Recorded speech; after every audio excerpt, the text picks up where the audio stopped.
Ready? Hello, and welcome back to Broken Respawn, where we talk about all things gaming, all things streaming that we're all interested in, and various other things in between. I'm joined here today by CaedesEnder. Good evening, folks. And Kremlik. Why? And I'm TBSliver, of course. And yeah, we're here to interrupt your early access Starfield shenanigans and talk about something completely different. Too many games. Too many. What happened? Many. What happened? Well, There's too many. yeah, can we start off with the one less game? That just happened. Possibly a lot less games, but definitely at least one Yes. less.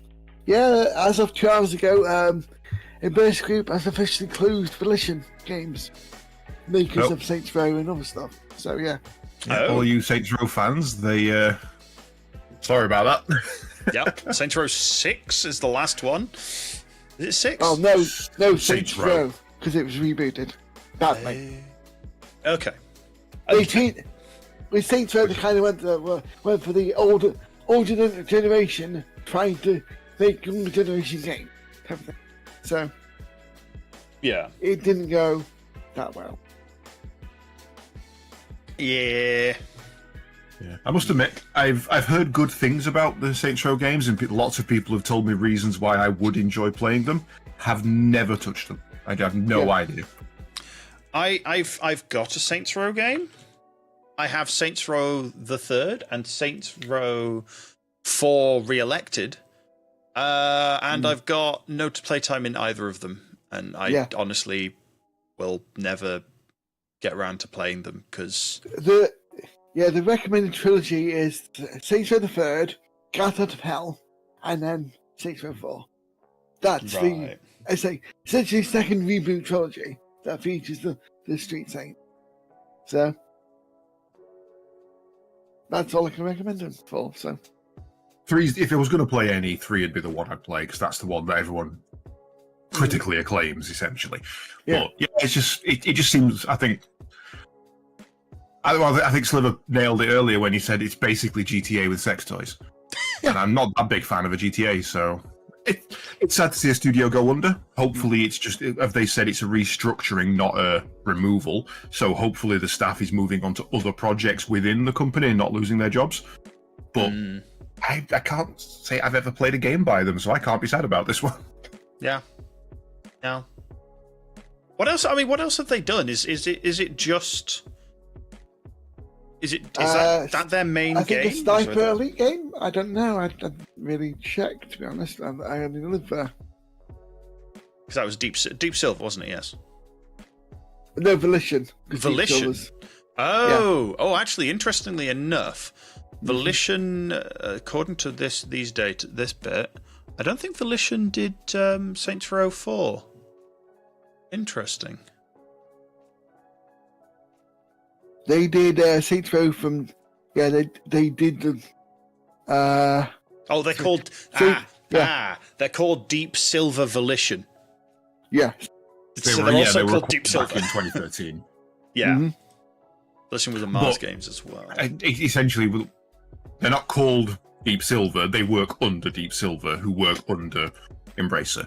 So it's a studio within a studio. They've shut down one of the lowest end of the umbrella, essentially. Yeah, formerly Parallax Software Corporation and Volition. So there we go. Quickly looking, looks like they did Descent and Descent 2. Yeah. Free Space, Summoner 2, Punisher. Christ. Free Space, yeah. Up until 2005, yeah, up until 2005, they did quite a few things, and then it was just Saints Row and nothing else. So to be fair, if any of those games I'm sad about losing, it's Summoner, because a remake of Summoner would, rather than the shitty PC release we got, would be awesome. Yeah, if there's any I'm slightly sad on for that would be Descent, because that was one of the first major games I remember playing, and Red Faction, because that was the first, that game I loved for the multiplayer on, I think it was PlayStation 2.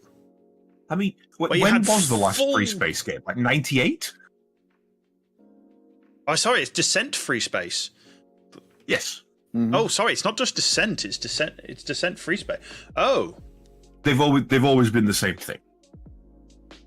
whereas Most I people was understand thinking that when you say one, you mean both. 'Cause it's the same no, thing. because I think of Descent as the FPS space game, not this one, which is also an FPS, isn't it? Like I said, that is the same one. That's not the Descent. Oh, there's a space sim from the creators of Descent. It's there's Descent. There's Descent. Free Descent, Space. Free There's Descent Space, 2. and Descent Free Space 2. There's Descent 2. Oh my god, I'm just confused now. I didn't the same realize there franchise. was. Yeah, same franchise. I didn't realize they were in the same franchise and anything else. So there's basically okay. the one where you're falling through a planet in a tunnel that was one of the first ever full 3D flight games. Then there was Descent 2, which really dialed that up to 11 and turned it into a bullet hell. And then there was Descent Free Space, which made it open world and turned it into an actual space sim rather than a confined space sim. Yeah. Yeah, it's a restructuring at least, though, rather than. Yeah, so hopefully they're moving on to other projects, and just because the studio's gone and they're the ones who make it, doesn't mean that project might not be given to somebody else. You know, Deep Silver might just take over. They could give it to any of the. They could give it to Embracer Montreal, which used to be Squaresoft, because they'd probably do well on it. To be fair, Yeah, I mean, there's plenty they can do with it. I mean, this is the this is one of the things I don't see taken advantage of as much with, especially with like Embracer Group and all the sub game companies they've got in there.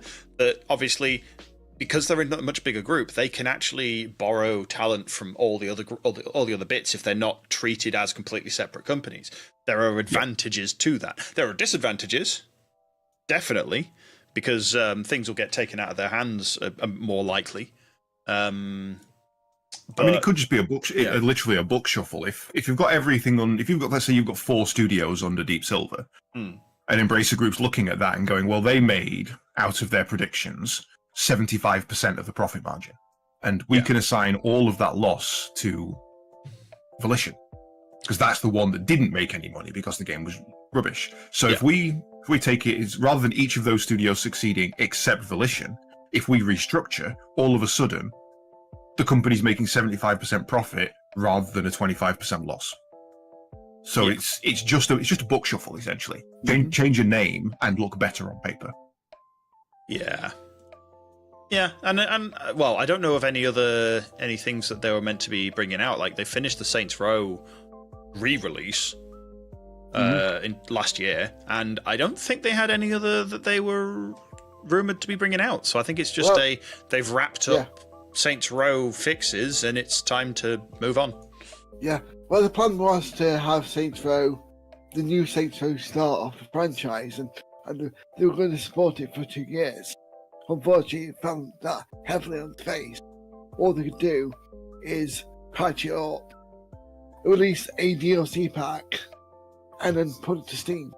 So, Yeah, I think what they had planned, they had nothing left to plan. So they thought they might as well close the studio because everything's While done. they're in that So, downtime and they're looking at what the future of the company is, let's pull the rug. Let's just say no. Let's not waste any time. Let's do it now. Yeah. I mean, it's also they're not actually moved them. They're not actually moved them to any other unnamed one or just into Embracer. They put them from Deep Silver to Gearbox. So Okay, so that's the guys interesting. who are working on a quirky game like Saints Row have been moved to a quirky game like Borderlands. So I mean, let's face it, Gearbox and 2K. That's all they make is really quirky games. So that's a good fit for them. Yeah. I hope actually that we see some more interesting work out of there, because you put 2 crazy people together. Yep. This is going to be fun. What are they going to do next? Is there going to be more Borderlands? My crazy. You've got to imagine they're doing more Borderlands. I don't think you can. They're never going to stop with Borderlands until they milk that cow utterly dry. Yeah, I hope they get. What I do hope is they give a bit of a break to Borderlands and come out with something different. and then come back to Borderlands. They're not gonna. No, Modern I day, think you're not right. gonna happen. I think they will, but I think the break they'll take is more of the spin-off stuff. So like we had Tiny Tina's, we'll see a main game, a sub-release, a main game, a sub-release. You know, they'll essentially move into a Monster Hunter 18B team kind of rotation, which gives both teams more time to actually make something worthwhile rather than one team rushing for both. Yeah. Well, Not considering what it's due to be released soon, I'm fully expecting Borderlands the movie, the game. I'm fully expecting them to be working on that and release that alongside the movie. My brain just gave me a really terrible idea that I hope they do. I hope they call it Borderlands the movie, the game, but then the subtitle is it's just a title and it's nothing to do with the movie. And they do Borderlands the game, the movie. They just have it flipped, and it's just completely different. It's like, what? Yeah.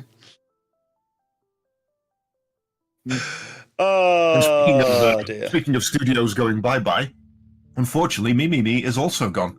They have released their final game, which is Shadow Gambit, and they have said, you know what? This industry ain't for us. We're done. We're going to support this game for the next couple of months just to get it up and running, patch it and everything. But we're basically grandfathering the entire system. We are moving. We don't want to be games developers anymore. So it's only a small team of about 50 people, but it sounds like it was unanimous. Yeah. Well, that was yesterday, wasn't it? If I remember correctly, that was when. Yesterday, day before. It's relatively new news. For those who don't know, they make games with Shadow in the title, like Shadow Gambit and Shadow. What's the other one? Shadows of Akai and Desperados. They make Shadow Tactics. They like the name. They like Shadow in their titles, but essentially old Commando style top-down real-time strategies based on stealth action. Personally, I freaking love this studio. They've never made a game I didn't enjoy, and I am sad to see them go. But I think for the reason that they're going is the only good reason to get out of the industry, and that is we're not having fun. We've lost our passion for this, so we don't want to do it. We're going, and I have mad respect for that. Yeah, it's very fair enough. Sometimes studios close because lack of money. Oh, the game's shit. But they've left on the high.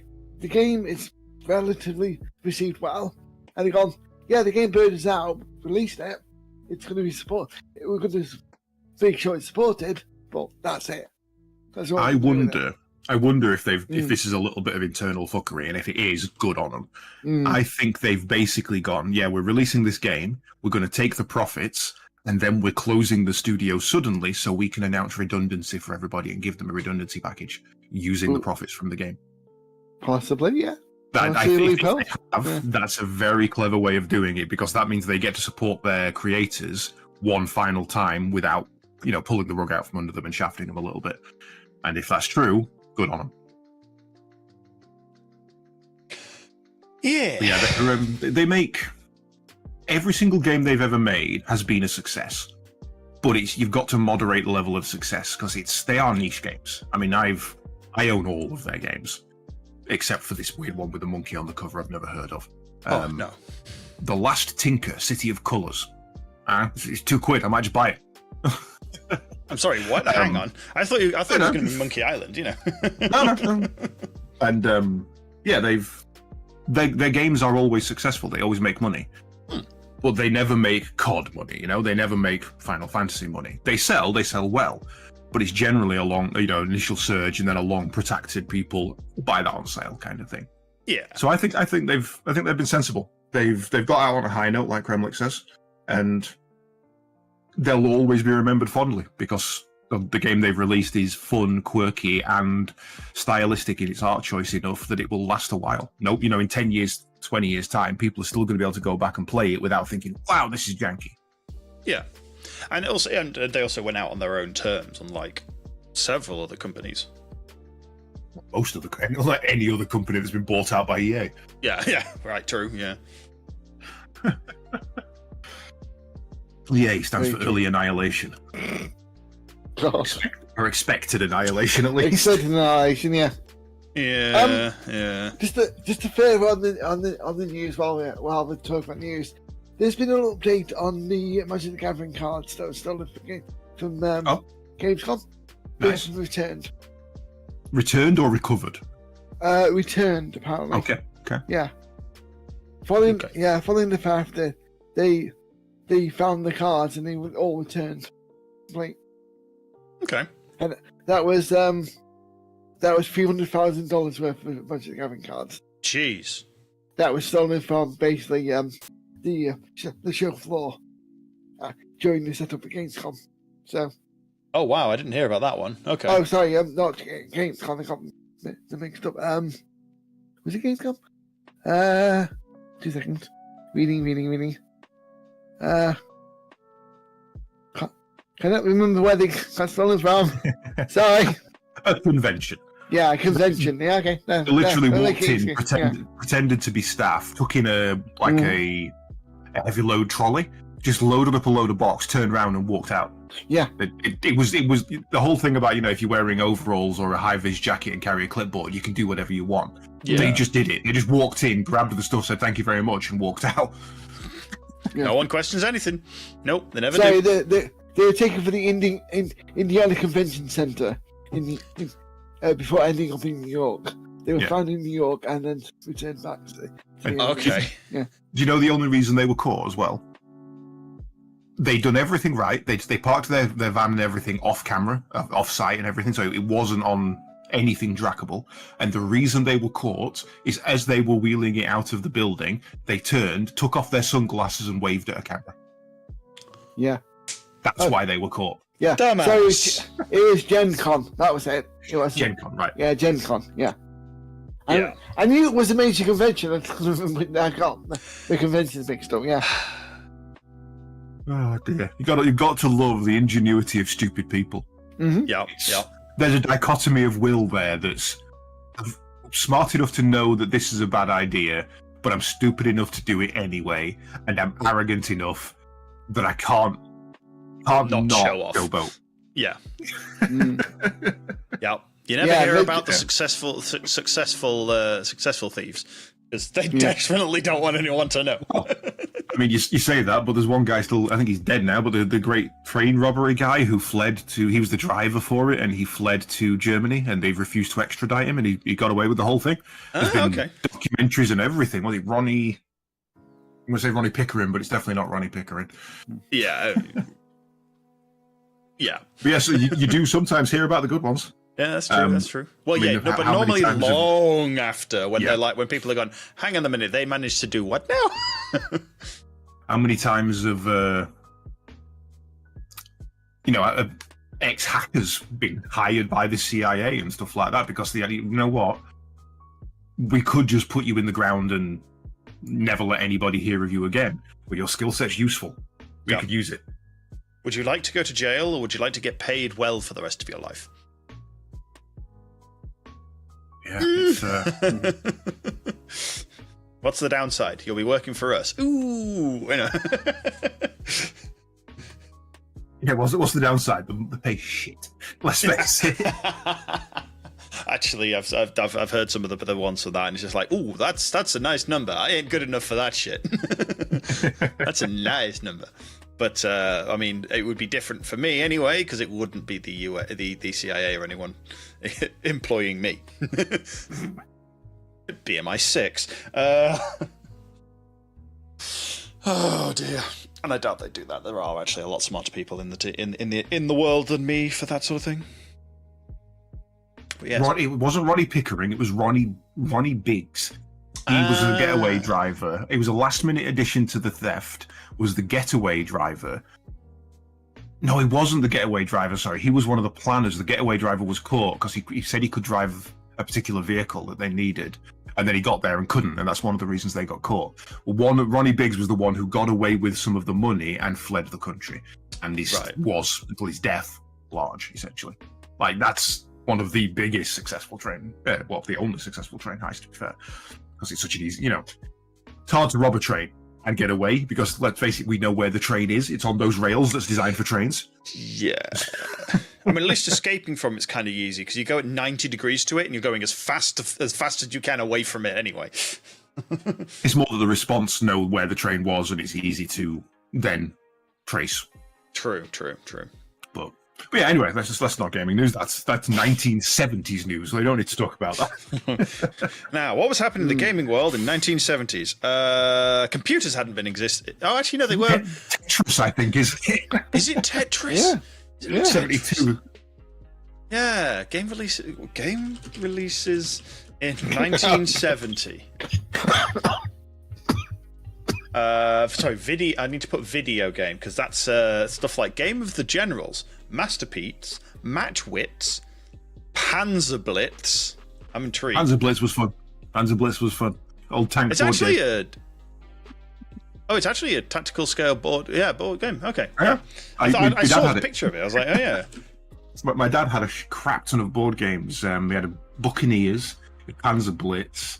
I actually got one of them downstairs, which is one of the original Dingbats board games, which is like it's like Trivial Pursuit, but it's got a card with like a symbol or a drawing or something on it. And the one I always remember is the words "must get here, must get here, must get here," and the answer is Three Musketeers.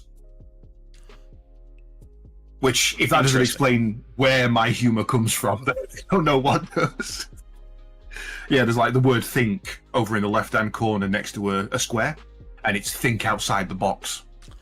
That's gonna hurt. It's the precursor for catchphrase, yes. Oh, God. Wow. It was called Dingbats over here. I don't know what it was called in America, but I still have it. It's, a picture of a baby and a loaf, and it's born and bred. Oh. God damn. Oh, God. No wonder you're so. No wonder puns are like your lifeblood. You've been doing it for so long. I was living at home with both my parents, so that puts it pre-1998, which means I would have been at the most 8 when I found this board game. And me and my brother decided we wanted to play it because we were fascinated by it, and we wanted to team up against our parents. They could play and we could play. Yeah. So we sat. They didn't even know we'd found the board game. So we sat with 150 odd cards and memorized every single one, so that when we got to play with them, we could win. Because we were cheating little shits. Nice. And we never played with them. But a lot of those names and words are still in my head to this day. So much explained. Explains so much, right? Yep. Mm-hmm. Oh dear. Yeah. Cracking game. And they say what you do when you're younger doesn't make any difference. God, no, we were cheating little shits. Oh dear. Yeah, I was just looking at the arcade history there. The first one, 1971, Computer Space. Yeah, it's a game I've never heard of. And then Pong. Yeah. 1972, Space Race, Speed Race, Gunfight, Heavyweight Champ, Fonz, Night Driver, Breakout. Everyone probably knows Breakout. Everyone knows Breakout. Death War. I've been playing Breakout in Final Fantasy XIV. Death Race and Space Wars. There's a Moogle version of it. It's very fun. Yeah. And then it all went downhill when Space Invaders came out in 1978. Yeah, that was the big point of the arcades. Of like, we can charge anything for this. Yeah. Also, naming games back in that era must have been so easy. Like, there is genuinely a game, I think it released in like 1984 or something, and it's just called Tank. Yes. That's it. It's just Tank. You can't get away with that these days. No. Yeah, like, what's this game about? Tanks. What are we going to call it? Tank. Let's go to lunch. Sold. Give that man a promotion. It was 3 guys and they had lunch at 11 a.m. because they were done for the day, you know? Yeah. I'm actually just quickly looking up the Computer Space one. You might know its predecessor by its name, Space War. I know of Space War. I've never played it. Which is the one from 1962 that was played on a PDP-1, one of the old massive supercomputers at the time. Yeah. And it's gravitational ship wars, literally. Play it PvP. Is that the one where you're basically piloting a triangle and you're playing kind of like Lunar Lander, and it's physics based? Yeah, around a central one. You can thrust up and shoot, but that's your only controls: thrust, steer, and shoot. And Yeah. you've got to try and knock the other. This is a really specific memory on the PlayStation. I think it was either Game Power magazine or something. One of them used to release demo discs with the on the front cover. And demo disc 42 had an Arcade's Classics on it, and it was like 50 different arcade games, and that was on there. And we spent hours on that thing. There was like 10 levels, and it was stupidly hard. I would still go back and play that to this day. It's really fun. I just saw the advert for make sure I get the correct button for Computer Space. Considering the name of the company, Nutting Associates, that's amazing. Yes. What do you make? Nothing good. And that's the end of the show. Goodbye, everybody. Has done it again. This is so important. That entire fucking article needs all caps. Oh yeah. Except for of California. Yeah. we don't want them to know we're from California. Can you imagine someone shouting an entire sentence, like entire conversation at you, and then halfway through just going of California, and then continuing to shout? Just. I bring subtext to a whole new meaning. I'm not saying you can, Droid, but as he actually, I don't think you can in chat. No, you're not allowed to. I don't think Droid nor Krem have the powers in the Discord channel to mute me, Caedes, or Saren. I feel attacked. I'm like Van Gogh. I'm underappreciated in my time. Underappreciated after your time as well. Also, I cut off my own ear, but that was just for laughs. Not that we can tell. It seems we're speaking of game releases, even though it is the wrong century, the wrong millennium. Shall we move on to this millennium and this decade and this year? May I be so bold? Well, maybe even this month, considering it's not quite the end of I August. actually wanted to drag it back to 1999. Oh god, 1999 sucked. It was a terrible year. South Park released.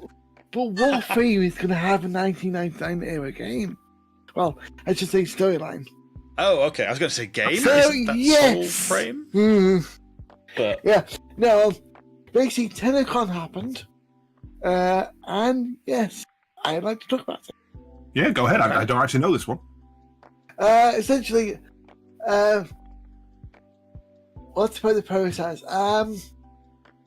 Warframe 1999 is the new story arc. Continue on for Warframe. This is going to be a brand new story arc. We have no idea what's going on. All we know is three things. It says in 1999.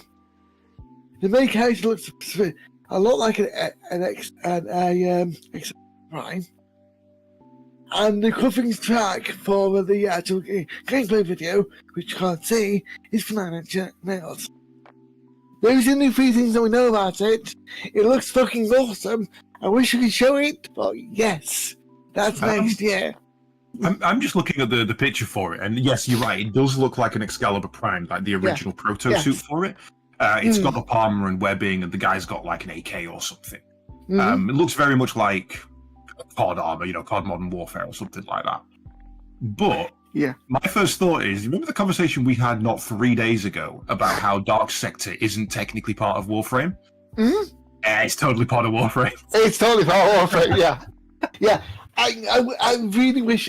I mean, Sliver could show you the video, but not the audio, because it's literally 9 Inch Nails. I'll get DMC to hell. But, not a chance. Not a sodding chance. It was Metallica that DMCA'd themselves, wasn't it? Yeah. That was great. Yeah. Oh, yeah. Well, 1999 is actually next year's update, because we got this year's update that leads into it called Whispers in the Wall. Basically, there's a new area on DBoss that's opened up. We find a precursor person that's got a basically old Atari that we boot up. And then there's a giant statue. That's all we know about that as well. Because Whispers in the Wall, time travel. This is Doctor Who, isn't it? We're going to meet Amy Pond. Don't get me started with that. It's not like I already screen the moment as I know about a certain character, which is not going to be a spoiler. I go, They find an Atari. No, they find an Atari. This. Yeah, that's weird and everything else. Yeah, now Rebecca Ford, I can't pronounce it right because it's not Rebecca, it's Rebecca Ford, is now in charge of Warframe now, with the other leads have now gone to Soulframe, which we'll talk about in a second. Is Steve gone? Yes, Steve's now working on Soulframe. I mean, it makes sense, but okay, so she's basically been... Yeah, she's promoted. Okay. She got handed the Golden Pan 2 years ago. You know what? I'll say this. She's now the lead of the entire franchise. Essentially, that woman started off as a PA manager at the company.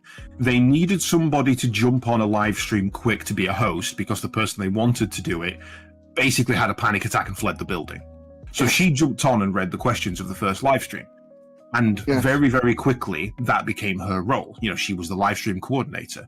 She then progressed to community manager. Then she progressed to community coordinator for essentially a PA who happened to do some voice roles in the game. She has had a fucking who happened to do a voice role of a key character in the game as well. Yeah, not to downplay Lotus. She's the Lotus. I mean, just because she's a terrible mother and everybody should hate her doesn't mean you don't respect her. You know? Yeah. Oh dear. We don't call them Mother Red for no reason. All I'm saying is, anybody who knows Warframe knows this is old spoiler, but I'm going to do it anyway. Lotus betrays you. For 2 years, up until that point, I was saying to everybody, she's going to betray us. And everybody's going, no. I'm like, look, listen to Ordis. Listen to the way Ordis talks. Whenever your computer has a verbal glitch, the thing he says is what he wants to say, but he's tempering himself. You know, he says, get out there and cut down, make the Lotus proud, kind of thing. He always slips up and that's the line where he's basically wanting to say, get out there and cut down the Lotus. But he stops himself and pulls his glitch back. He's always making, and there's about 4 little voice lines in there where when he mentions the Lotus, he flips his shit briefly. Yeah. And for 2 years, I said this was coming, and nobody believed me. Me and my boy Ordis were like conspiracy theorists who were like, at the end, like vindication. Isn't Ordis meant to be something that the Lotus created or something? Oh, not created, but was part. Known for ages. This is I don't know properly because I've not really played it. But I wonder if Ordis is actually. Ordis knew everything essentially. So there was a war in the void. To lie or something. Kind of. There was a war in the void. Mama Lotus didn't like that we were being used for what we were being used for, so she fled with a load of Tenno to our universe, ripping a hole in it and destroying Luna, or creating Luna, whichever way around it was. I can't think which. Okay. We then created the Grineer and things like that, and they were clone armies and things, and that all went to shit. And the Tenno were eventually overthrown. When we came through, we all had our own little computers and our own little ships. They're the least sets, your little boarding craft that you started. Yeah. They were all personalized, and every single one of us had our own AI companion. Yeah. Ours was all of them programmed by the original precursors, Lotus's race, not particularly Lotus herself, to serve us and act in our best interests, but never to betray the masters, essentially. Yeah. After 2,000, 3,000, 10,000 years of being sat on a planet in a bunker and going holy levels of crazy, Ordis started to break his own coding. And it started to corrupt over time, which is why he has the mental glitches. Right. Okay. So it's not that she's specifically said you can't turn against me. It's just that that's how they were all programmed, and it started to corrupt. It started to go wrong. Yeah. Okay. Basically, Orders to go rampant for any Halo player. Yeah. Yes. Yeah. His computer senile is his problem. Yes. He's rampant. And I love him. It's a great little, especially it's just like the first, apart from your own character, the first character you interact with at all. Yeah. Only post particular update, because I played for a year easily before Ordis was before we even had a ship. Oh, okay. we didn't have a ship for the longest time. All we had was a map, and then we just jumped in. Oh, okay. You know, when you access your map and you sit down in that kind of meditation on your knees pose, that was our entire menu for like 2 years. Oh, so you just had that that. Yeah. You just saw your character meditating, and that was your background. Yeah. Okay. Yeah. The logic was you were in some sort of temple somewhere, and then when the original starting frames were Loki, Excalibur, and Vault, and then when they decided to redo the tutorial mission and give that some story rather than just you have woken up, murder everything, they changed out Loki for Ember, was it? Yes. Okay, yeah, you changed out Loki for Ember, so you had weirdly 2 casters, and then they put in the story about the Grineer finding your pod and waking you up, which is where you were in stasis, having left Ordis 3 rooms over, kind of thing. So that's when we first got Ordis. Okay. And you had to originally go, but you had to go and complete that mission to unlock him. Otherwise, you didn't get it. It wasn't a mandatory thing. Okay. It's changed loads. I mean, to be fair, originally the original law for Warframe is that we were a slave race working under the Grineer, and on a mining expedition we found a cache of old tech weapons that we used to free ourselves. And then the law has changed massively over the decade now it's been out. I was going to say I don't remember any of that, and I think I don't think I've ever played without Ordis. So I think I must have started Warframe since then, which is understandable because that was what 2011. When did Warframe come out? Let's quickly look it up. Warframe originally came out in 2013 for its full release. 2013. When was closed beta 6? Ooh. Oh, were you playing on closed beta? Yeah. Publicly announced June 2012. Closed beta October 2012. January 29th, 2013 was the initial forum post for update 6, and that's when I got my access. Okay. So yeah, I have literally been playing for a decade now. It's a lot newer game than you Same think, here. but also it's been around for so long. Yeah. Holy crap. Yeah.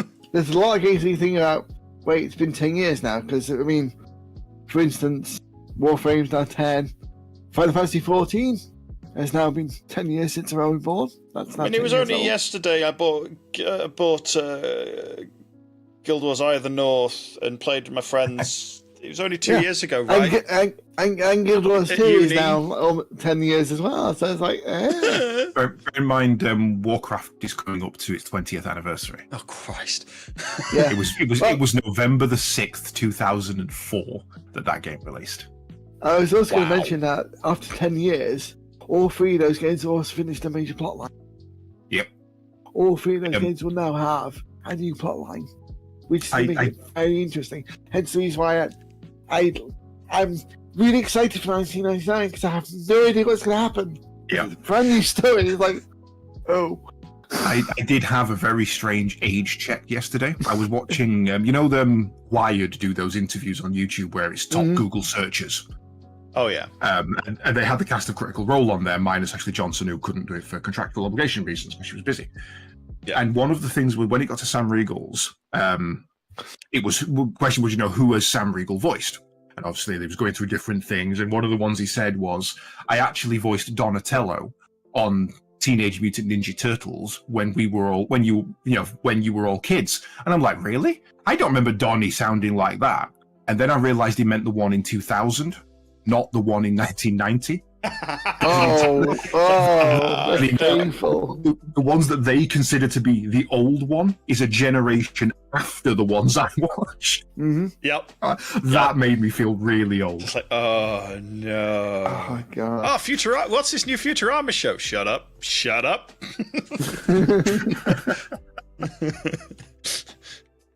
So this time I ever had one of them was Pirates of the Caribbean movie. Everyone's saying, oh my god, they're just ripping off Monkey Island. I'm like, what are you talking about? I remember when Monkey Island came out and everyone said, they're just ripping off Pirates of the Caribbean. This is the conversation we had in Discord last week. God, yes. 2 hours, yes. Yes. This is the 2-hour conversation we had. Wait, really? Pirates of the Caribbean, the first one, of course. Predates Monkey Island. Essentially, the ride at Disneyland predates Monkey Island. Yeah. And Ron, whatever his name is, he has multiple occasions said, yes, it's based on the ride. Mm-hmm. It was a plot and a theme that we really enjoyed, and we wanted to make a quirky game about it. Yeah, which But is we the changed reason. it enough to not get sued. Which is the reason why I went to the quest to try and prove that statement incorrect, because I tried to find out if zombie pirates were in the original ride. Yeah. Zombie Pilots weren't in the original game. It was Ghost Pirates. The game. Yeah. Sorry, I was thinking the movie, which is like what? But you're talking the movie. ride. The movie Pirates of the Caribbean with Johnny Depp is based on the ride. There was back in the day when you had rides at Disneyland. They all had stories. They all had lore. They had actors working on them, singing songs and things. It's based on the same thing. It's all the same franchise. I was actually slightly confused because I was looking at it going, Pirates of the Caribbean is 2003 and Monkey Island is 1990.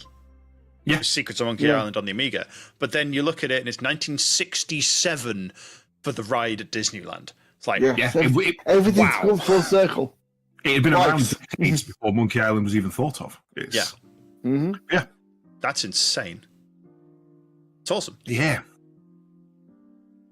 And speaking of old games, as we have been for the last 40 minutes, Armored Core. Yes, an old game. Armored Core. An old game, yes. A game I first played in 1998 has finally got a new game that's not shit. It is not shit. It's amazing. But I've already completed it once, and I can't wait to complete it the next 2 times to get the full story.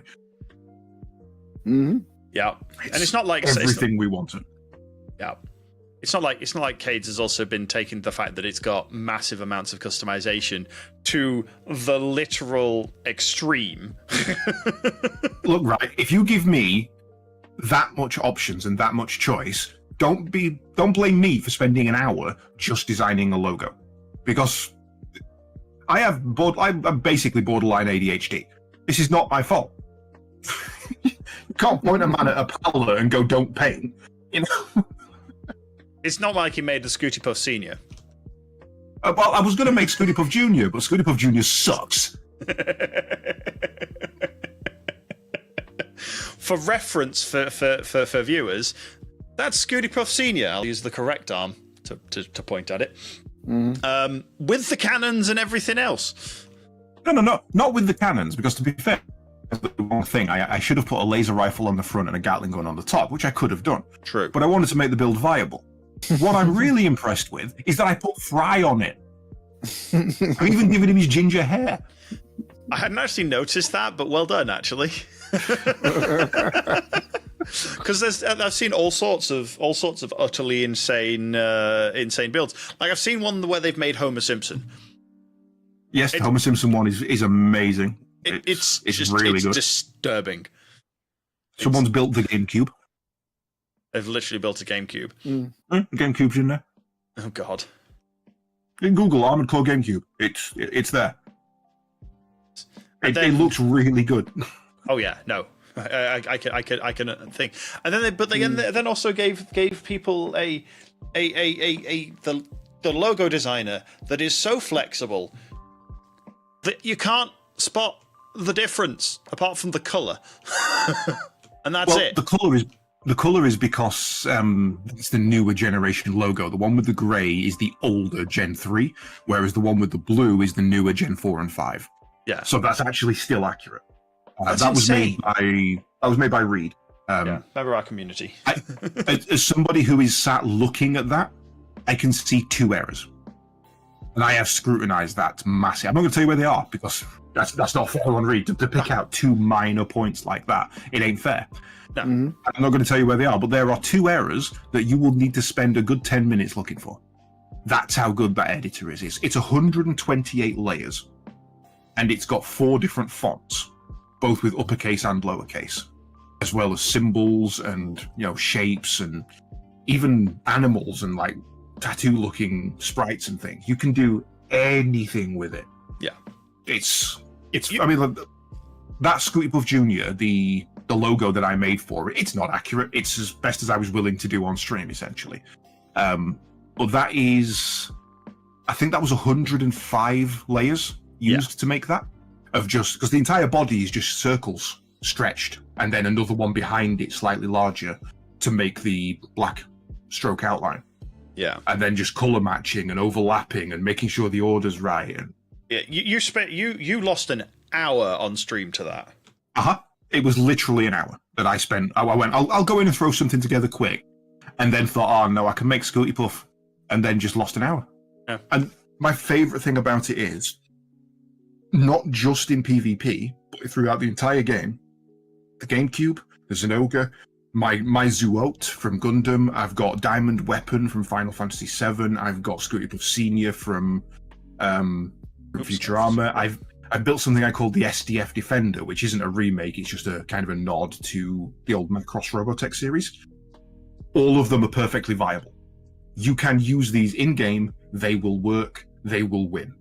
That diamond weapon that's on screen at the moment, that dominates in PvP.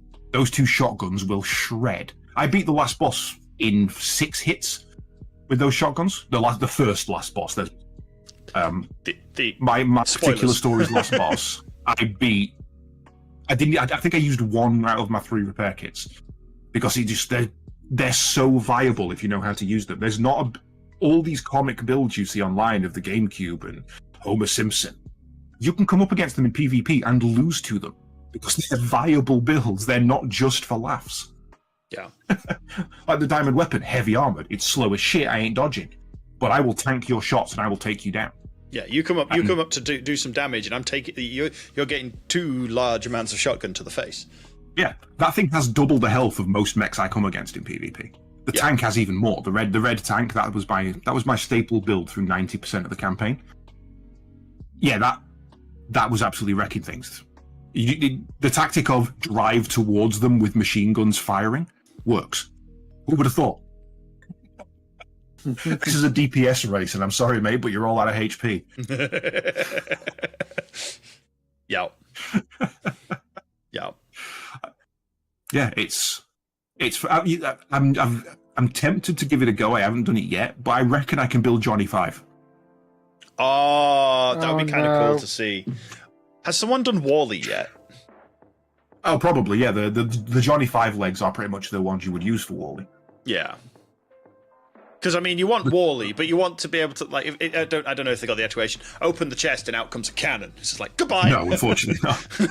Yeah, you would use the quick tank legs. You would use the body piece from the armor that I'm using.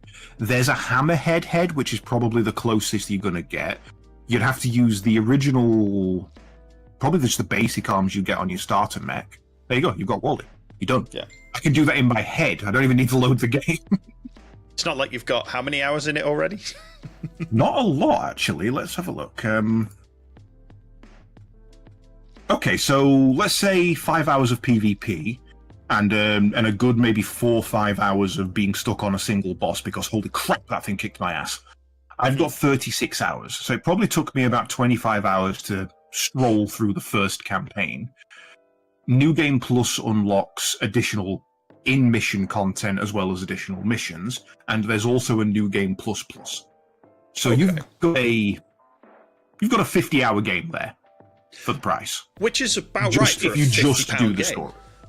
Yeah, if you just do the story, you've got a 50-hour game. If you decide to do the extras like I'm doing, you've got a 100-hour game. Yeah, and then you've got all the customization to just fall off a cliff into and make and then you've just got interesting going PvP. back and farming the missions and doing the arena modes and playing around with builds, spending an hour in a logo editor. It's phenomenal. It's everything we wanted from an Armored Core game. Even to the point where they knew we were going to have. They knew people were going to find a mission to farm for credits, so they gave us 2. Nice. They literally gave us 2. One of them, you run in and wipe out a guy, just kill him straight up. There you go, 80,000 credits, brilliant. You can do that in under a minute.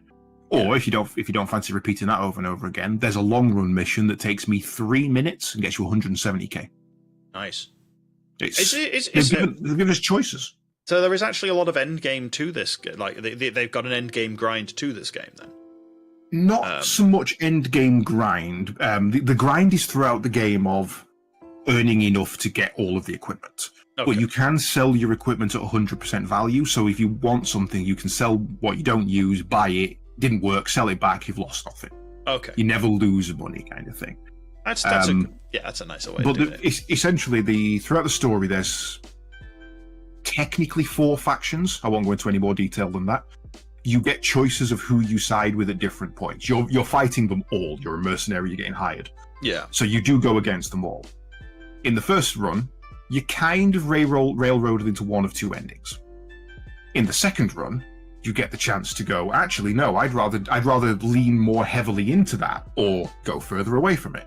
And then in the third run, that opens up even further. So there's essentially, as that I know of, 4 endings to the game, and there could be even more. It could be up to 12, as far as I've calculated. Interesting. And if each run takes you 10 hours, that's 120 hours for all the endings. Yeah. So for that's a good amount for it's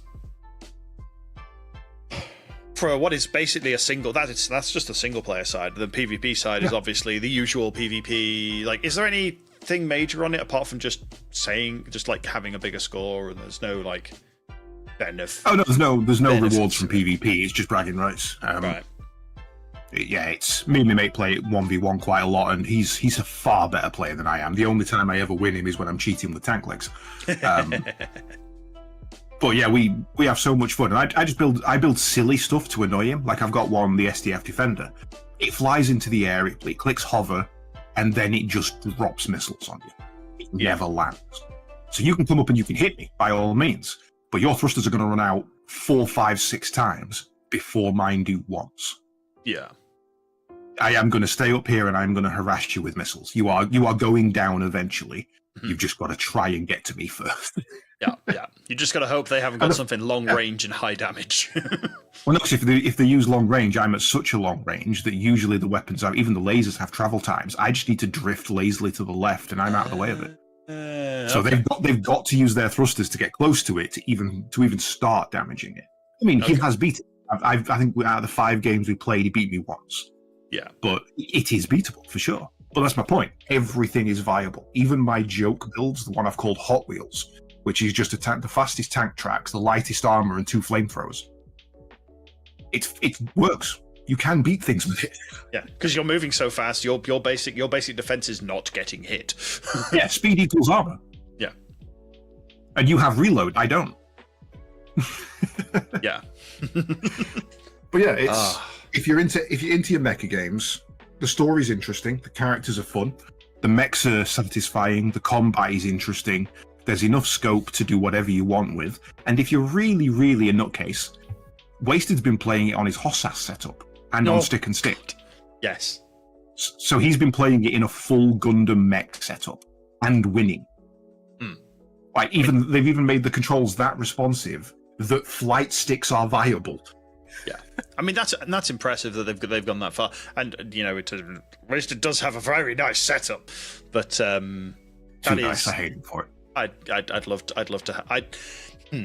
I'd say I'd love to have that setup. I'd like to get the cheaper setup he had before, so I can try out whether I'm any good with that kind of setup for any game that's of that style. I mean, I wouldn't mind it just for Star Citizen. He's upgrading and selling part of his old setup. Oh no, my wallet's already on fire. Maybe after the holiday in February. Yeah, he said, I wonder how much I can sell these for. I went, let me check my bank. What do you mean how much? Just name a price. Name a price, I'll come. You'll drive down and visit him. I would. The car's in the garage today. I can't. Oh. Oh well. Not as reliable as my mechs, it turns out. I mean, it wasn't a brand new car, but yes. No. Yes. What else we got? We have me and loads. Kremlik have both been playing Sea of Stars. Oh yeah, that looks. I'll let you talk about that. The art style on that, just from a I've been talking the entire podcast. You probably have. You may as well. Yeah. But I will say, from a viewer perspective, Sea of Stars looks amazing. It's got a lot, just from watching, it's got a lot of interesting mechanics for the fighting. Like, there's a lot of interactivity. It's not just press move, wait for move to finish. It's like press move and then you charge up, and then you're playing Pong with a moon. Yes, I can make a crescent moon that I can ricochet back and forth between enemies, and that's purely reaction based. If I throw it, it bounces, it comes back, I catch it. If I throw it, it bounces, it comes back, I press X, it bounces again, it gets faster and faster and faster and faster. There's also moves where you literally hold up and you've got to release it at the right time. There's the slower ones where you've like a new character I've got, she throws daggers and you've got to time the dagger throws and things. Every single attack and defense has a perfect guard. So when I attack, I have to time the press X to do an extra attack and do something more damage, extra vulnerability. But that also works on defense, so you can reduce the damage you take. And if the enemy hits you 3 times as part of the animation, you have to defend all 3. Or you're only taking off a portion of the damage kind of thing. Wow. Effectively, this is what the Mario RPG series did. So, I was going to say, it's reminding me of Paper Mario. Yes, they've done it in Paper Mario as well. Yeah. All the Mario RPG games have reaction bonuses. Then they've got an attack system where if an enemy is going to be doing a move, it tells you when that move's going to happen, so you can, can I get this off in time? And it'll give it like a series of symbols. The most I've seen is 8 so far. But a generic symbol will be like 2 daggers kind of thing, and it's going to happen next turn. So you've got to. The ATB is all of your characters go in whatever order you want. So if I've got an enemy with a 1 timer left and an enemy with 2 timers left, that means I can hit the 1 with any of my characters, but only 1 of the characters, and the 2 with any of my characters, but only 2 of the characters. Because every single time I action, that gauge drops by 1. So if they've got 2 dagger marks above their head, that means they're going to do a move. And I need to interrupt it by hitting it twice with daggers. But I've only got 1 character with daggers, so I can only do 1 attack. But if I hit that critical timing, it does an extra attack. So I've got 2 dagger attacks from 1 person, which cancels their move and makes them skip. And then some of them will be like, this one requires a sun elemental and a dagger. Okay, well in that case I need to channel the sun into my dagger to then do the attack to do both types of damage and cancel it. And then you get the other ones which are like, you need, what was the latest one I saw? You need blunt, acid, blunt, dagger, sun, dagger. No, -1 dagger there. That's a lot of explicit attacks you're going to get at the beginning. And you've got 1 turn to do it. You're like, what? No, you don't do that. But then you channel some energy into 1 person and distract it to knock that timer back a little bit. And then you've got time to do, okay, well now we've got to do 1 more attack, which gives us our combo gauge, which allows 2 of them to attack at once. And I've never seen an RPG be so interactive and on every turn have me stop and go, right, what is the optimal here? Can I even stop that attack? Or do I have to just let it hit? Is it worth trying to stop that attack or killing off the other one that's going to attack next? Because I can probably get a couple of more hits on that kind of thing. And most RPGs basically boil down to brute force. And I've no doubt that this one will. Physical always wins. You have no mana restrictions on physical attacks, so physical always wins. But they've delayed the point at which that comes in massively by having this level of, right, what's the best way to do this? And also, it sounds complex, but there is another system involved as well called Relic. Yes. Which for accessibility options, really good. And I think you've got more relics than I have, so I'll let you explain what the relics are. So, characters can be equipped with normal gear, as always. They can also be equipped with boosting items, which are like accessories, I suppose. But on top of that, there's a menu in the options which feels like it could have been an equipment function. Each character can have 1 relic, and that relic activates. So you start off with 3, one of which means you don't have to time your attacks to get the auto hit.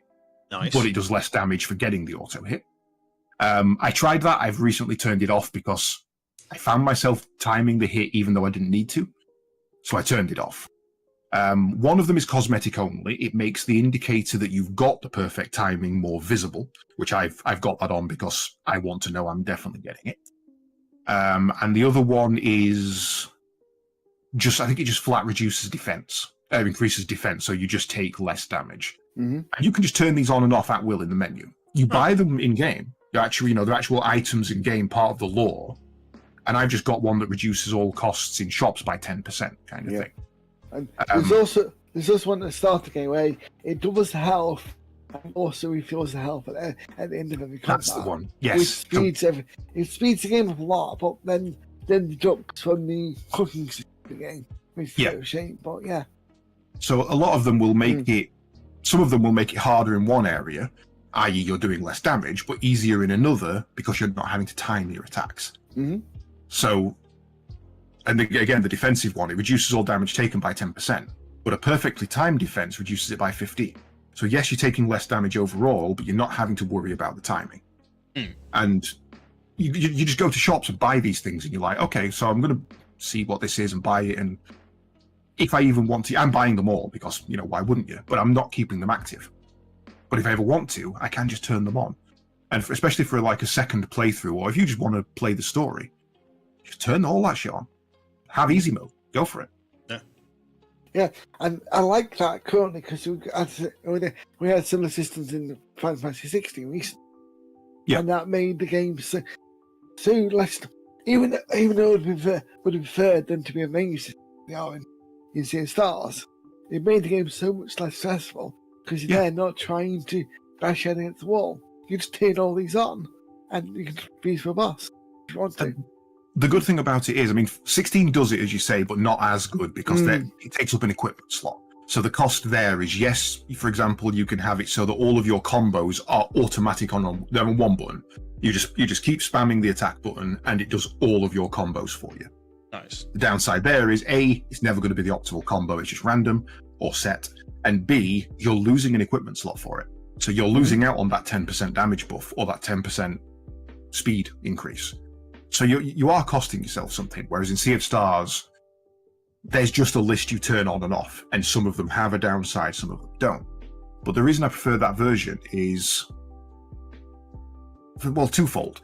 One, the devs don't have to spend time balancing the game because you can balance it yourself. And two, it's an accessibility option that you can make the game suitable for you. Using people as an example, some people don't have mobility like the rest of us. Yeah. Hitting, especially in Final Fantasy 16, hitting a really rapid button combo with perfect timing, not always even possible, never mind easy.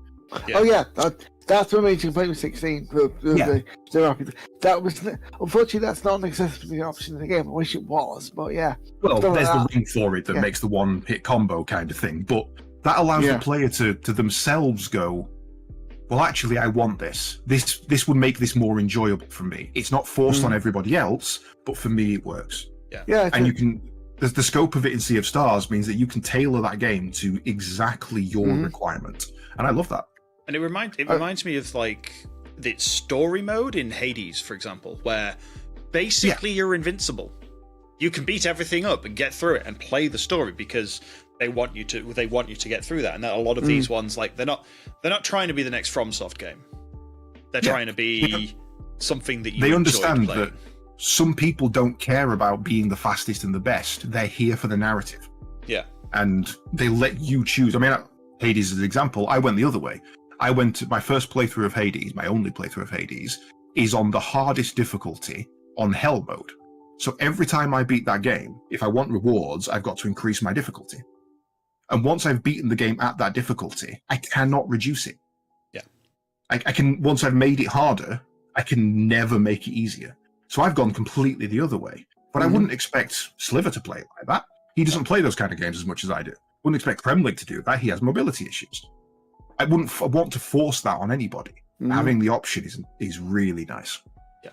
Being able to play the game your way and still enjoy the story is an important. Yeah. I find it is an important concept in a lot of things. Yeah. Like, and if the game is designed to be as hard as possible, then it's not a game for everybody. That's fine. Yeah. Dark Souls, Elden Ring, all those are designed that way. I would even argue Elden Ring does have accessibility options because it has the plank system. Because a lot of those companions, if used correctly, can obliterate things around. So it does quietly have its own sort of scaling behind it. Yeah, but even to that extent, and that is definitely true, you wouldn't expect the kind of two examples I will give. You wouldn't expect Dark Souls to have a story-only mode. No. Because the story is the difficulty. That's part of it. But vice versa, you wouldn't expect a Barbie game to have Dark Souls bosses. Now hold on a minute. If you go, when the Barbenheimer game comes out, I no doubt it will. But when you go and buy either of those games, you've made the choice that is the game you want. When that's the difficulty you want, that's the narrative you want. When you play an RPG, it's not always upfront about that. Final Fantasy 13, ridiculously easy. Final Fantasy 12, ridiculously hard. There's nothing you can do about that. You can't make 13 harder unless you undertrain yourself, and you can't make 12 easier. You just have to be smarter. Yeah. It's just certain games, that's what they want, and that's what they go for, and that's what you get. Yeah. But if you buy that game knowing that and then complain, that's on you, not them. Yeah. Whereas Sea of Stars, they just let you do what you want. They just go, here's everything, tailor it to yourself. Yeah, And I love that. Yeah, well, one thing I want to bring up, which we were going to talk about in the podcast, which we can do to finish the whole thing off. Yeah. Sliver wanted to have an entry point to RPGs. He decided to Golden Sun. Yeah, Golden Sun is not a beginner. Caedes, Where do I start with RPGs? Yeah. And I went, I've got Golden Sun on Game Boy Game Boy Advance. I'll play that because I own it, I've got it, I really need to play through it at some point anyway. And, all the stars align and it's in my room, it's in the room just over there. And all the stars both of them align, went, no. Yeah. But my recommendation is, I always have to bring this up anytime we're talking about RPGs because I'm an absolute fanboy for it. Grandia. Grandia is an art style that doesn't age. It's a very interesting story, in my opinion. It's childish enough that it's fun, whereas it's serious enough that it's enjoyable. It's a long RPG with an interesting combat mechanics. And yeah, I genuinely think if you can get past the initial, my god, these kids are fucking annoying, it's a great starter RPG. Isn't that what you played on stream recently as well? I played it 3 times through on stream. Yeah. I love that game. It is I'm a Final Fantasy fanboy. Grandia is the best RPG I've ever played. Yeah. No question. It's not even close. Yeah. The thing is, I would go swing an interesting pick. I would say Final Fantasy V. Because it has a solid story, introduce you to the basics of a turn-based RPG. Plus, it has the job system, so it allows you to understand classical civilization. So any RPG that has a deep system, you would initially associate the Final Fantasy V job system, and you would understand it that way. I can agree with that. Yeah, I wouldn't say 6. Because 6 is very pretentious. Yeah, the Esper system is kind another level. Honestly, the story is very convoluted as well. Yeah, this is why I say 5. 5 keeps it basic. 5 keeps it to the classes which you can upgrade. Plus, once you've done 5, you can start with Octopath and where you go up. I think if you look at Final Fantasy as a series, if you were to line them all up in any metric, except for pure enjoyment, Final Fantasy V would be the exact middle of that list every time. Whether you're doing it by combat, by story, by characters, by whatever metric you want to pick, Final Fantasy V is the exact middle ground. And it's why, as Lydia says, it's one of my 3 top favorite Final Fantasies. Because it's got everything. It's a good introduction to all the mechanics that are in all the other bits, all the other games. Because this is the thing with the Final Fantasy nothing series in there that you're not going to find in another one. Yeah. Plus, like I said, it expands further because, like you said, you want to Golden Sun, and the issue with Golden Sun is that it has the Jin system, which is very similar to the Esper system in 6, which then you slot your different Jins in a certain order to get a certain class. So by playing 5, essentially, you learn the class system. That means you understand once you've started doing the Jin system in the Golden Sun, you understand, this is the class architect that I want to try, and it's something that modifies that way. Because the reason why I directly said no to Golden Sun is that Josh Hayes does long play videos. And he played Golden Sun for the first time a couple of weeks back. It took him 25 minutes to explain just the magic system. Yeah. And that's And also, He's good at explaining stuff as well. And also bear in mind that if this is your first RPG, it sets a very bad standard. Because if you don't skip through that text, you're 40 minutes before you get to play the game. Yeah. Considering that my save I have on that file has just left the home. Just left the first bit where it's all set. That's the first hour. That's an hour. No, I know that's an hour. It's just like it's an hour, and it's voice, so there's no audio. It's just you reading for 40 minminutes. Yeah, it's insane. Yeah, it's an interesting story though. But yes, yeah. But I said, the magic system is so deep in that because the magic system isn't just set and play. You have to set and micromanage everything. Yeah. And it micromanages itself during the combat as well. You summon something, you've changed your stats, you've changed your class. That's what you got to learn. We didn't make itself. I think if I remember rightly, I'd got to I'd got out of the village, for lack of a better remembrance. I got out of the village and then got into my first fight, randomized fight, and I went, okay, I know how this is. Wait a minute, hang on, wait, no, wait, that Welcome changed. Hang on, what's going on? And then I died. I will say, if you are determined that your first RPG is gonna be a Final Fantasy, 5 is definitely the pick, but a very close second, I think, would be 9. It's the glory Final Fantasy. So the reason 9 was made was it was the last one that was going to be on PlayStation 1. It was the last one going to be released pre-millennium. And they knew that Final Fantasy X was going to be this whole new thing, fully voiced, massive graphics. They were changing their perspective, essentially. So 9 is the story of 7 with the magic system of 8, with the combat system of 4. You find the best thing of all the Final Fantasies, and you build a game from it. Yeah. And even though it doesn't technically have a job system, your characters are clearly defined by their job. So you can kind of learn that without having to learn it. You know that Quenya is a blue mage. So then if you ever go and play another one, you unlock blue mage, you're like, oh, okay, I know what that does. Kind of thing. You know that Garnet is a white mage. Brilliant. Okay. Eiko is a summoner. Great. Absolutely fine. It's a great story with very, very fun characters and dark as all hell. Yeah. I have 8 at least, but I don't know if I've got 9. I think I've got 11. Yeah. Well, the problem I have with 9 is I would try 9 from 5 because I think 5 is a lot easier pace-wise. Whereas 9 drops super bosses in. You can't fall into a super boss. You go, you're dead. Yeah. I think the distinction would be if you want a classic RPG, you go 5. If you're bothered by the graphics, you go 9. That's the only distinction for me. But again, the Pixel Remastered exist now. The Pixel Remasters are perfect for that. I know plenty of people who will not play a game just because it's pixels.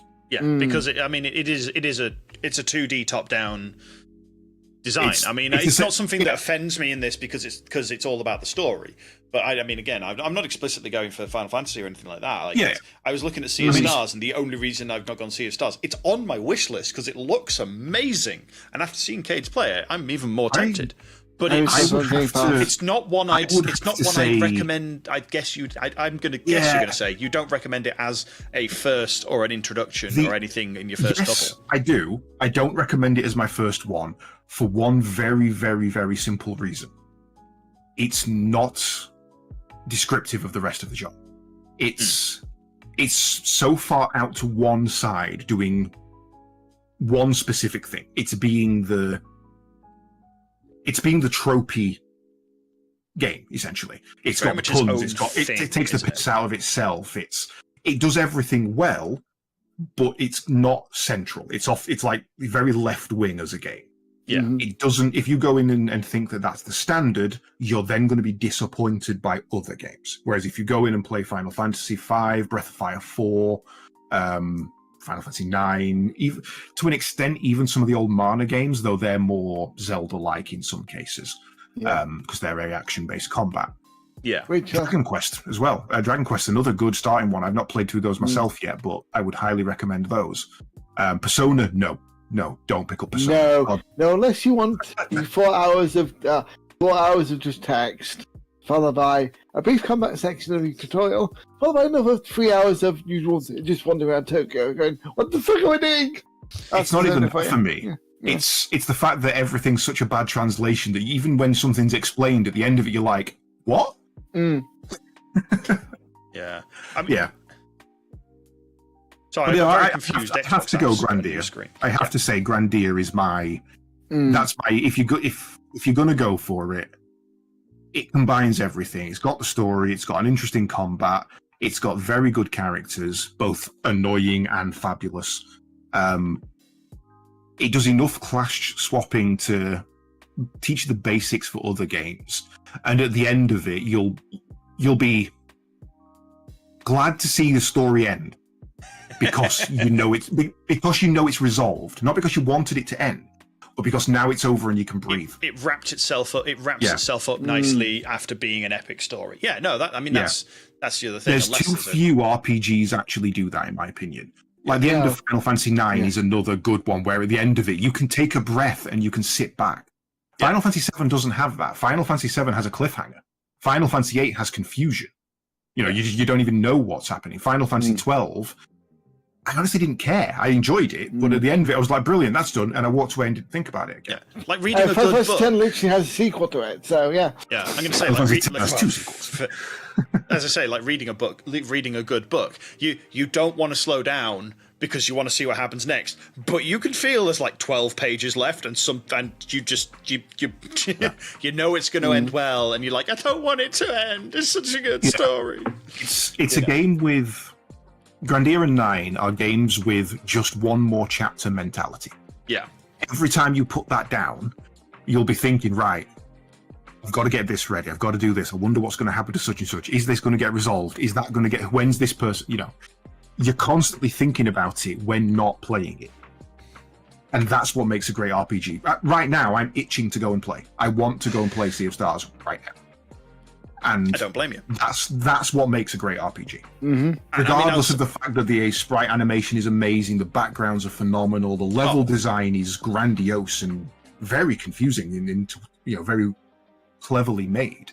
Yeah, I want to know what happens. That's what's drawing me back every time. Yeah, I mean that's one of the things that I say from a viewer's perspective. It is such a beautiful, such a glorious thing to see.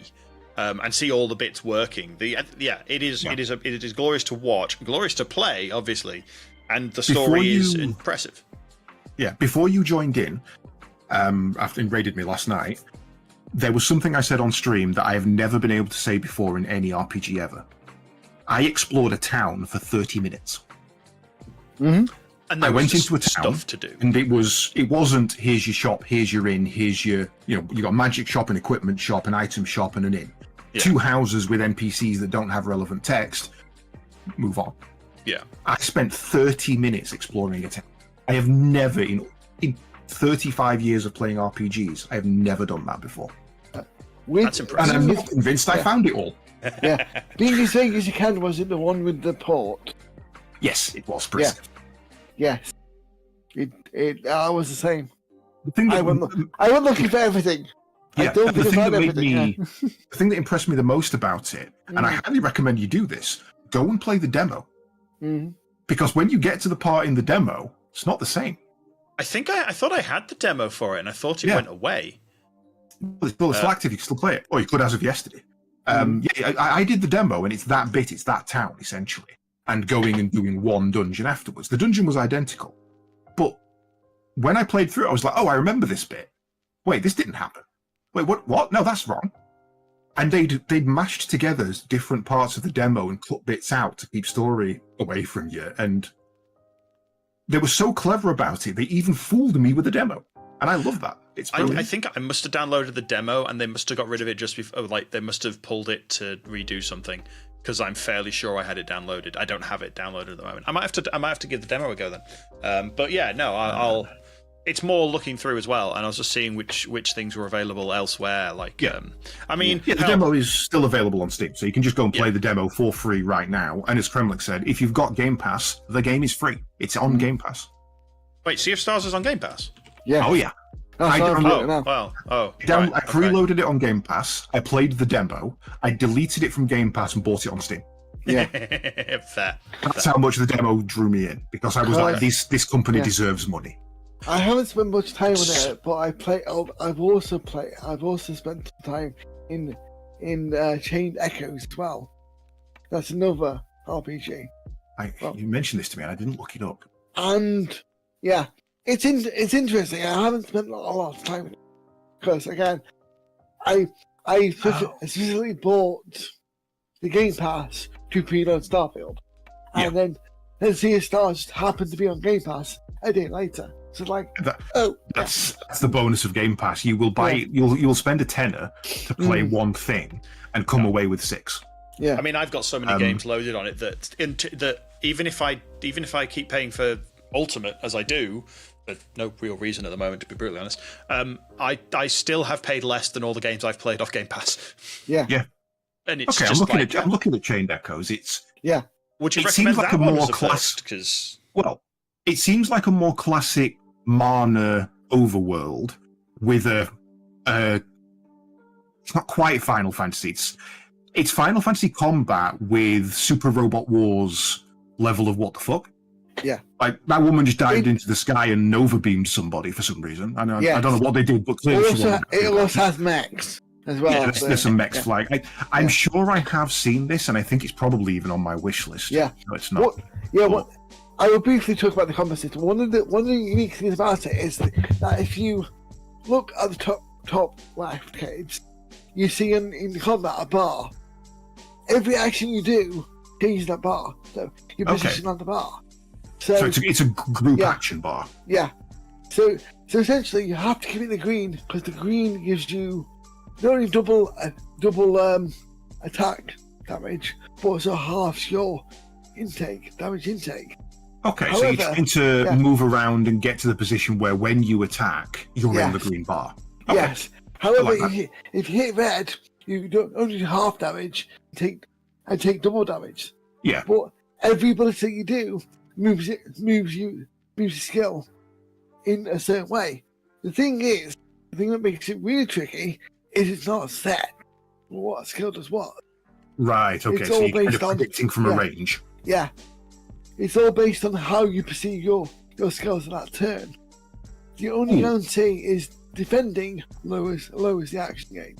Now, here's something I will say for a first-time RPG. Mm-hmm. Try and find something, if you can, without random battles. Yes. Because random battles can really kill your enjoyment.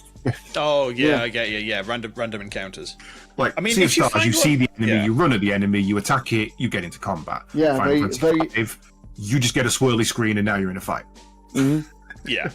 That might be something like, well, then if any viewers have suggestions of ones to play as a first time that have these sort of things, put it in the comments or in the Discord. No, in the Discord. Let's go to Ward 13 and let's spam his Discord with RPG suggestions. Let's spread the RPG. We have a game suggestion tab anyway. Kremlik, you shut your mouth. Kremlik, you shut your mouth. We're ruining Ward 13. Yeah. But that's where I live. Exactly. Well, anyway, I think we've accidentally gone on for almost half an hour extra than normal. Oops. We said it was going to happen. We knew it was going to happen. We got Caedes talking. I mean... No, you're right. We got Caedes talking, which, as he won't shut up. Caedes, do you want to do some shout-outs? No. Okay. Kremlik. We killed him. You're up, Caedes. Hi, my name's CaedesEnder. I talk a lot. I as you can probably tell, into my RPGs, and I'm playing through Sea of Stars at the moment. You can find me on Twitch, and as of a couple of days ago, YouTube again. I actually put out one YouTube video and 2 YouTube shorts of all things based on Armored Core, which Sliver needs to fix the bot for because he never told anybody. Thanks for that. Oh. But yes, mainly on Twitch. I may be going live tonight, depending on the food situation. If I am, it will be some more Sea of Stars. But if not, you shall find me September 5th for my next one. Kremlik. I exist. I work for these two. I manipulate what they do. But fixing it. We can change him to this title to the Puppet Master. It literally says it on screen. Yeah. I honestly said to Sliver, and I was publicly saying this on stream. I literally said, if I ever get a business card, it'll be Punt Master, Master the Banhammer, Head of Cat. Those are the 3 bullet points. That would be the only thing on the business card, other than my logo and the Broken Respawn. There we go. That's it. That's what I do. Yeah. And I'm TBSliver. I seem to be the one running the stream and all this stuff. Chief Technical? I don't bloody know anymore. I play all sorts of games, from shooters to some RPGs, like we played Guild Wars 2 last night, to speedrunning. I've recently got myself into speedrunning Stray, and I actually kind of want to get back to doing that, but it's going to be a few weeks before I can because of just all other things that are going on. So yes, but tomorrow night I will be back to Ocarina of Time, my first playthrough. So get over there, twitch.tv/TBSliver, and come join and watch me fail to find chickens, because that's what I spent the last half hour of the last game doing, last playtime going. Yeah. You know the record for finding those chickens is 40 seconds, right? I hate them. I absolutely hate them. Anyway, that will be it from us this evening. So we will see you all in about 2 weeks' time, all things being well. If you've liked this podcast, please press the like button. Get subscribed if you're not already, and you'll get notified when we go live next. And if you're not already in the Discord, brokenrespawn.tv/Discord. You can come chat to all of us and recommend me a load of RPGs that I will honestly get around to playing. Definitely. Other than that, thank you very much, everyone, for joining us, and we'll catch you next time. Ta-ra. Bye.